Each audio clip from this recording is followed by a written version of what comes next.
Now, sometimes recognition's not so easy. For example, if you saw this contorted hand or something, just in isolation, it might not match anything very well in the visual memory if you have never seen that before in particular. In that case, you might have a tentative sort of recognition and a very tentative identification.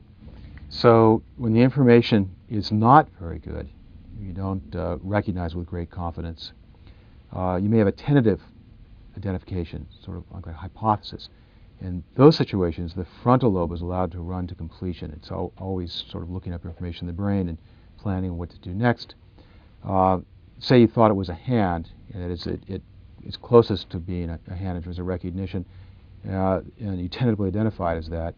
Parts associated with the hand are then activated, and the frontal lobes will look up those parts and where they go, and then send information to parts of the brain that shift attention to that region. At the same time, it primes, that is, it feeds back and primes the representation in the temporal lobe of what you expect to see. So you're not just passively sitting there waiting to see if you're going to find a thumb, if you're looking for a thumb, but you're actually actively priming yourself.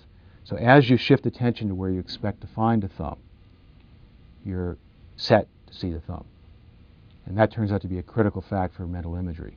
So once you've shifted your attention to the key part, you see if it's there. If it is there, if you find the thumb, say, that will be recognized, and that recognition may be enough when added to what's already in associative memory to allow you to identify it. So given it has certain parts, a certain size, so that information is coming in from the dorsal system, and so on, all these different things together may converge on implicating one object.